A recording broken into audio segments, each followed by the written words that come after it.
Halo, welcome back to my channel bareng aku Dok Ares. Oke, jadi sekarang kita lagi berada di Green Kubu, tepatnya di Ubud, Bali.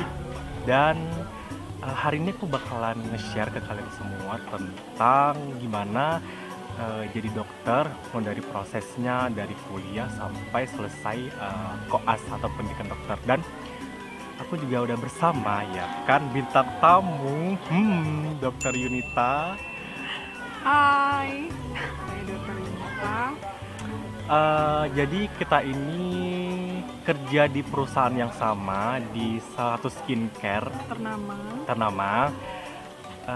Dulunya kita satu cabang, satu kota di Bali. Cuman beberapa waktu yang lalu si Mbak dokter ini sudah mutasi ke Surabaya untuk dekat sama keluarganya. Tapi dia masih sering ke Bali ya kan, karena masih suka sama Bali. Bali is my second home soalnya. Nah, jadi kita akan share mengenai dunia kedokteran ya. Kalau untuk dari kuliah itu teman-teman bisa searching. Kedokteran umum ya, terutama.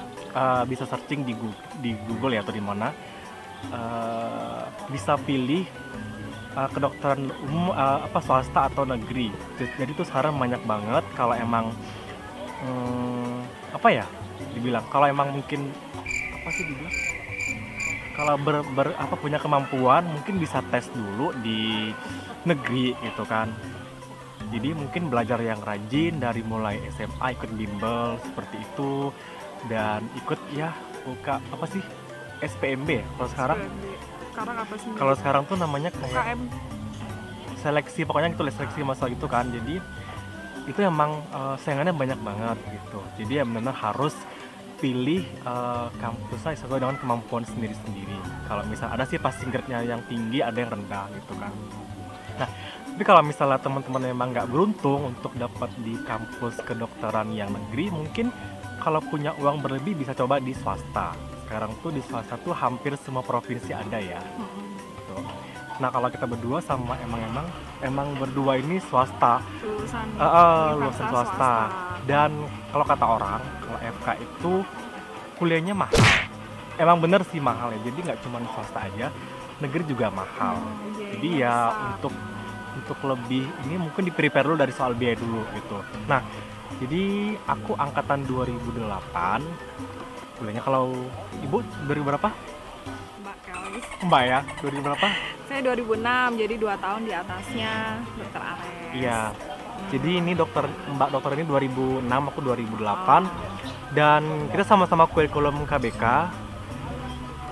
Cuman bedanya aku internship, dia nggak internship. Saya lolos kan. Dia nggak internship gitu. Nah, itulah yang membuat sekarang itu peraturannya terus berganti. Jadi kalau kayak aku nih kan lulus tahun 2014, internship 2015, baru bisa praktek 2016 bisa praktek seperti biasa gitu. Nah, kalau untuk kuliahnya mungkin kalau aku sih sarjananya itu 3,5 tahun.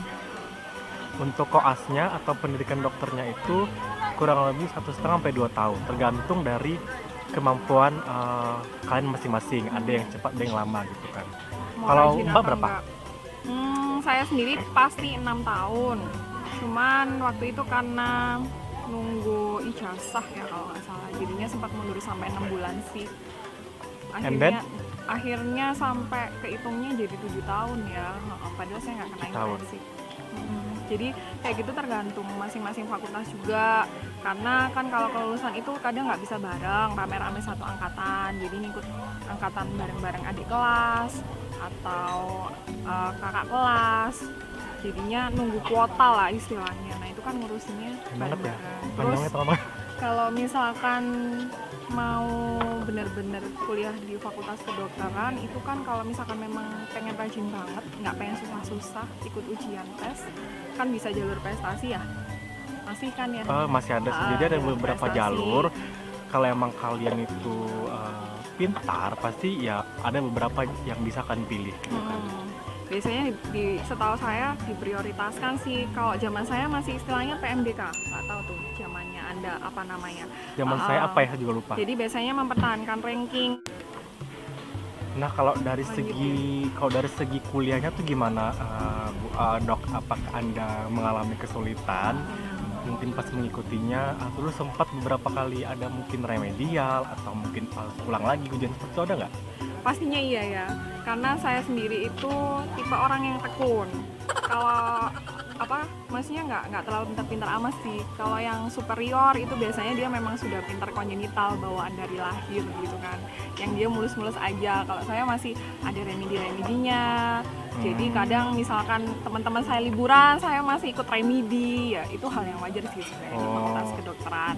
Karena memang kita dituntut buat belajar terus, soalnya ilmunya kan berkembang ya, tiap tahun bisa ada penemuan baru, jadi kita juga harus ngikutin kondisi juga kan. Kalau aku juga sama sih, ada beberapa mata kuliah itu yang aku sempat agak rendah, dan ada beberapa mata kuliah yang aku tinggi. Jadi emang tergantung dari mungkin masing-masing kalian ya. Ada mungkin yang lebih condong ke arah sini, ada mungkin lemah di arah sini. Tapi ya kalau misalnya kalian memang gagal, mungkin bisa lagi diulang, karena itu apa ya, semakin sering mengulang semakin expert seperti itu.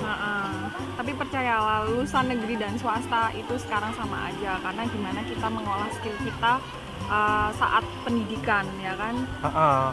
Jadi kuliah kedokteran itu bukan cuman hanya orang pintar aja, tapi lebih ke usaha, kemudian keuletan ya kan. Karena kan kita banyak yang harus dibaca, banyak yang harus dihafal, dipelajari.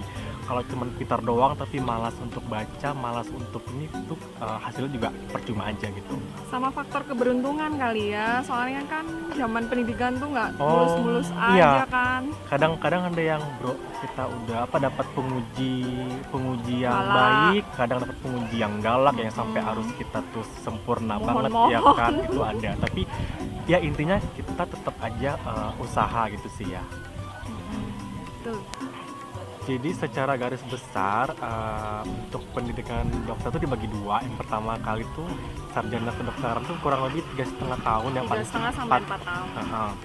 Setelah itu barulah lanjut ke tahap koas atau pendidikan dokter umum untuk ngambil profesi ya. Profesi. Tapi sebelum koas kan kita disumpah dokter muda dulu istilahnya.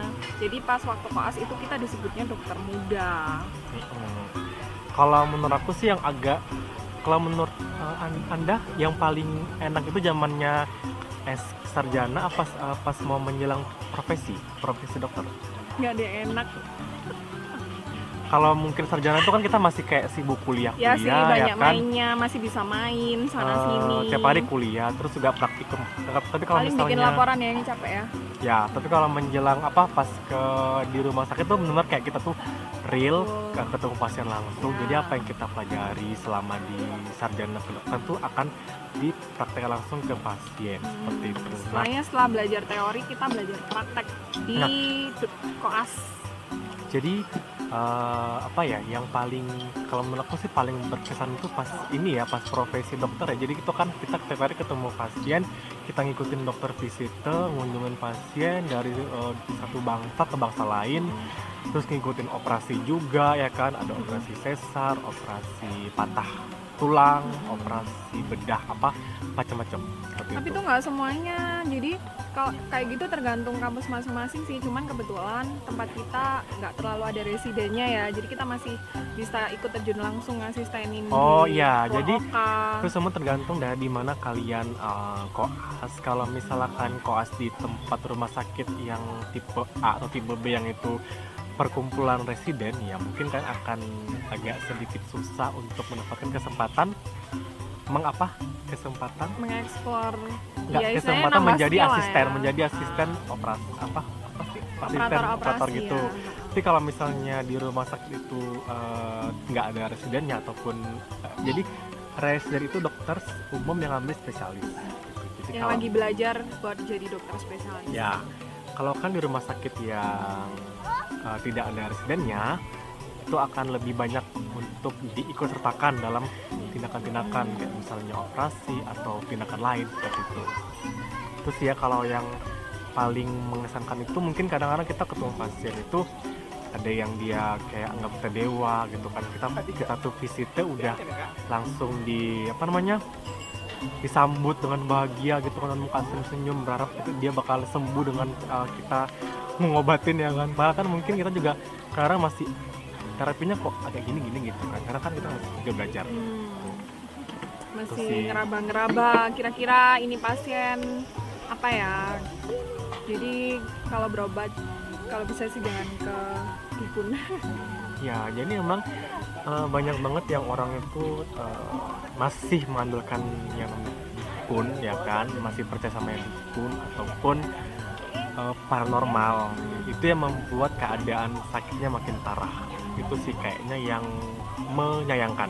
Karena untuk mencapai suatu diagnosa itu kita perlu melakukan pemeriksaan ya. Pemeriksaannya ada pemeriksaan fisik, pemeriksaan laboratorium. Jadi nggak bisa terus tiba-tiba kamu datang di diagnosa, oh sakitmu ini. Nah itu biasanya. Jadi banyak serangkaian pemeriksaan yang harus kamu lewatin.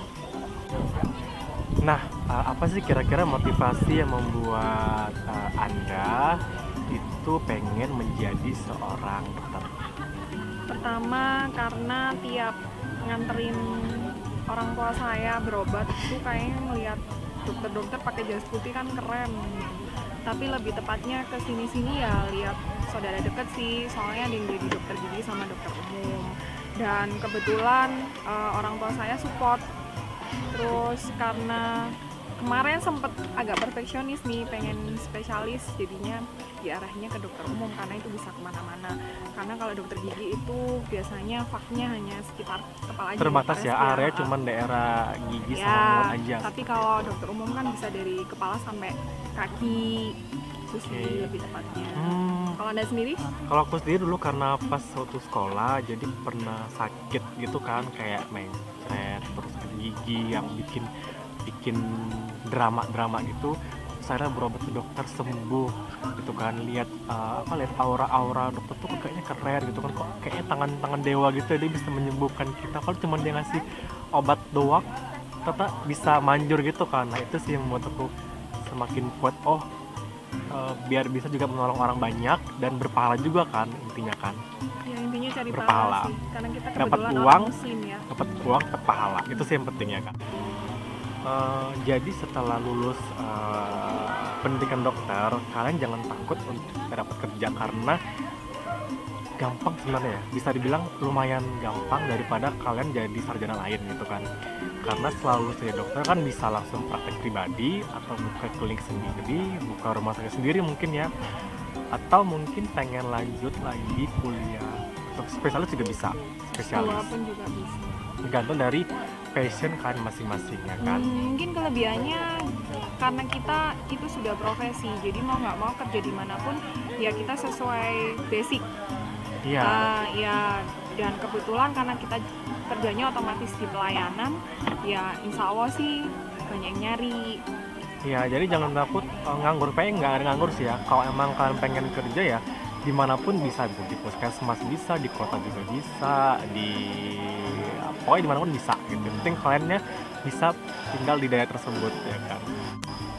Jadi dulu Anda setelah lulus apakah langsung kerja atau dulu sempat vakum beberapa lama mungkin? Ya kebetulan waktu menjelang UKDI ya, kalau zaman kita masih ujian kompetensi itu. Ujian kompetensi. Ya saya kan kebetulan kuliahnya di luar kota yang jauh dari rumah. Pas balik ke rumah itu langsung ditawarin kerjaan sama teman. Jadi yang ngisi-ngisi dulu aja klinik, meskipun itu kita belum punya izin secara resmi ya. Istilahnya kayak belajar gitulah. Kalau nggak kayak gitu soalnya nanti pas beneran kerja jadinya kayak bingung mau ngapain, meskipun kita juga udah belajar di koas ya kan. Kalau Anda sendiri? Kalau aku sendiri dulu setelah internship setahun, aku asalkan dari Medan, jadi aku tuh merantau ke daerah Jawa karena kan di sana itu memang banyak klinik-klinik dan penghasilan juga lumayan katanya sih gitu. Jadi aku mencoba untuk ke daerah-daerah Tangerang, Bekasi, Bandung juga pernah. Jadi dulu tuh rencananya sih emang kerja itu pengennya di rumah sakit atau di klinik, karena kan paling cuman itu ya biasanya kan. dan nggak pengen sih kerja-kerja yang lain itu karena ya biasa kan kayak gitu. Tapi ternyata setelah berjalan beberapa bulan, hampir 7 atau 8 bulan gitu, kok kayaknya udah mulai jenuh nih dengan klinik-klinik gitu kan, dimana ada beberapa klinik itu yang sampai 3 malam harus masuk 24 jam, kadang sampai 2 hari berturut-turut gitu jaganya. Itu sih yang bikin aku sempat jenuh dan kayaknya aku harus cari pekerjaan lain yang nggak ada shift malamnya gitu lah. Akhirnya setelah mikir-mikir dan setelah melihat pangsa pasar ya kan, pangsa pasar, tercuatlah pikir untuk masuk ke dunia estetik, yaitu skincare. Dan dulu sebelum resign sempat ngelamar dulu ke beberapa klinik estetika yang ada di Pulau Jawa gitu, dan sempat ada beberapa tawaran tapi akhirnya nggak cocok dan akhirnya pilihlah dari salah satu skincare itu. Jadi ya udah intinya akhirnya sama sih, kita nggak pengen jaganya nge-shift kayak gitu kan, karena biasanya sih lulusan awal tuh perfeksionis, pengennya mengamalkan apa yang kita dapat sesuai sama apa yang berprinsip banget lah, pengennya ya SOP-nya dokter umum ya kerjanya di rumah sakit, kalau nggak gitu di klinik kayak gitu kan. Tapi karena kita sudah merasakan sendiri dengan beberapa pengalaman yang ada, kita ngerasa kecapean dan nggak sanggup untuk kerja nge-shift, akhirnya kita beralih ke estetika. iya. Dan juga mungkin dari beberapa pengalaman terdahulu kan, kita kan sempat kerja di rumah sakit ataupun klinik yang buka 24 jam. Itu bener-bener kalau kita emang lagi jaga itu susah untuk tidur, karena kan emang tugasnya kan buat standby di IGD ya. Jadi kalau misal tiba-tiba nih kita lagi ngantuk banget terus ada pasien ya, kita harus standby, harus siap untuk memeriksa dan mengobati pasien tersebut ya kan. Nah itu sih yang buat aku kayak aku sempet nggak enak badan, itu sempet pusing karena mungkin jam tidurnya terganggu, yang harusnya tidurnya malam jadi tidurnya jadi siang gitu. Seperti itu sih yang bikin wah kayaknya aku udah mulai nggak cocok lagi nih kerja di tempat yang ada shiftnya, yaitu rumah sakit ataupun klinik-klinik gitu. Akhirnya ya solusinya adalah skincare tadi, seperti itu. Karena mungkin sama juga seperti saya. Ya intinya dokter juga manusia, bisa sakit, butuh istirahat. Ya intinya Jadi, pengen hidup yang happy juga.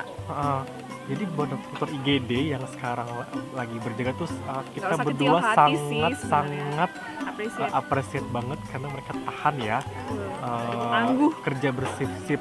Kalau aku kayak dan Mbak ini mungkin juga kita susah seperti itu ya. Kita pengen tuh kerja kayak ya normal lah, pergi pagi pulangnya sore atau malam-malam, tapi nggak tengah-tengah malam seperti itu. Nah jadi kalau suka dukanya di klinik sama rumah sakit gimana nih dari Mbaknya sendiri? Ya, pastinya itu jam istirahat jadi nggak teratur. Terus kita dibikin shock kalau misalkan Shock, tiba-tiba bener-bener shock terapi ya karena tiba-tiba datang pasien tak terduga ya gitu. dengan dengue shock syndrome kayak gitu yang bikin nggak bisa Oh, tidur. ada yang DBD dengan ya tadi ya, DBD dengan yang udah penurunan kesadaran, terus luka-luka bacok lah, luka tembak lah, Pasien kejang demam, kejang-kejang, pingsan, stroke, sakit jantung, semuanya tuh KLL. pasti akan pertama kali melewati IGD gitu kan. Gitu. Itu sih yang membuat kita mungkin shock sendiri gitu. Tapi ya tugasnya emang seperti itu kan dokter ya. Ya, Harus siap dengan kegawat. Iya. Ya kita kan emang dididik untuk bisa menangani seperti itu. melayani masyarakat biar tetap sehat dan sejahtera. Nah itu dukanya ya. Kalau sukanya apa nih? Sukanya banyak teman sih pastinya. Terus kalau misalkan terapi kita itu bikin sembuh pasien, nah itu bahagianya luar biasa karena pasien itu jadinya percaya, wah dokter ini berarti sanggup ya ngobatin penyakit saya. Jadi Ya, banyak didoain, ucapan ya terima gitu kasih. sih. Karena kan paling penting lah selain digaji juga pahala ya.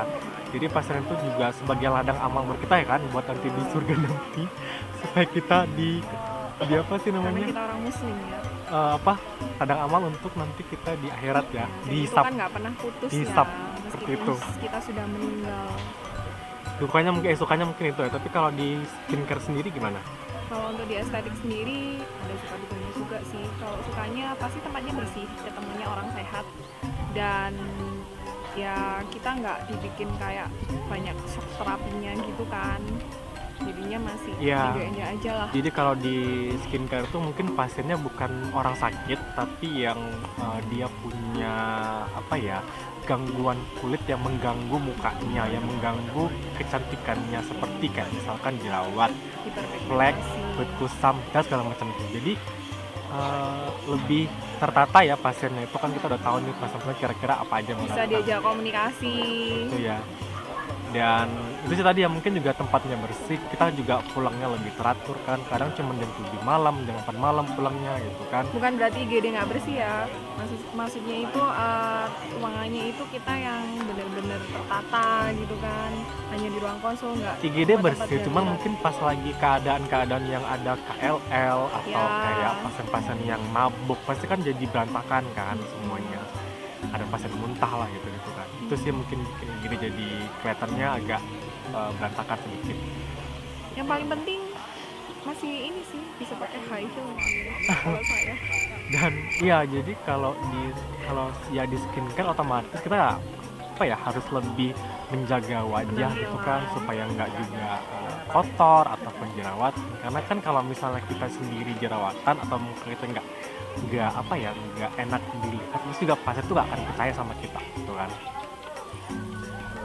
Terus Dukanya dukanya itu banyak. sebenarnya dukanya sih beberapa aja, nggak semua gitu. Cuma ada beberapa pasien skincare itu yang dia tuh kayak dibilangin bawel ya. Tuh kayak misalkan pasien-pasien Ngeyelnya yang lebih yang banyak dibilang ya. dia edukasi, dia nggak sabar. Kayak misalkan pasien-pasien jerawat, dia nggak sabar, pengen cepet kempes, pengen cepet sembuh, tapi disuruh ini dia tuh nggak teratur, kontrol pun juga nggak datang gitu kan. Dan krim-krim juga dia tuh nggak langsung dipakai setiap hari, atau kadang-kadang sering bolong-bolong pemakaian krim seperti itu. Betul. Itu ya. Belum lagi nanti dikomplain, dibeda-bedain sama Skincare lain, ya, ya kan? kayak gitu kan. Yang Padahal lebih kan juga. tentunya tiap tempat itu punya ciri sendiri-sendiri, dan kita juga punya treatment itu mungkin berbeda SOP di masing-masing tempat. Nah, kayak gitu aja sih susahnya. Itu sih Menghadapi pasien sehat ya. dukanya seperti itu aja. Tapi yang lain sih so far so good ya, nggak ada yang Enggak aja sih. tidak ada yang tidak ada yang Memberatkan. memberatkan gitu, enjoy, karena kita memang ya passionnya kayaknya bakal di sini sih gitu, nggak akan ke bidang lain sementara ini ya. Oke, sekian dulu video kita pada kali ini. Jadi pesannya buat teman-teman ataupun adik-adik yang pengen masuk kuliah kedokteran itu, pertama kali harus belajar yang rajin, pun jangan malas-malasan. Terus apa lagi? Sering baca-baca aja update ilmu, terutama seputar kesehatan ya. Lalu siapkan biaya, Biaya, karena pasti. banyak biaya tak terduga yang akan kalian temukan nanti pas pendidikan. Kalau misalkan nggak bisa masuk ke negeri, nah cari nih alternatif. Kalau memang benar-benar memang niat banget nih masuk ke fakultas kedokteran, ya cari benar-benar yang Swasta juga boleh ya sebenarnya ya. benar-benar yang kredibel lah istilahnya universitasnya, meskipun itu swasta. Ya, penting biaya, karena aku sendiri juga sudah menjual beberapa aset ya kan dari orang tua supaya bisa untuk menebus biaya itu. Ya, itu mau nggak mau memang terjadi ya. Jadi yang terakhir itu adalah siapkan mental, dan yang terakhir berdoa yang banyak. Tuh.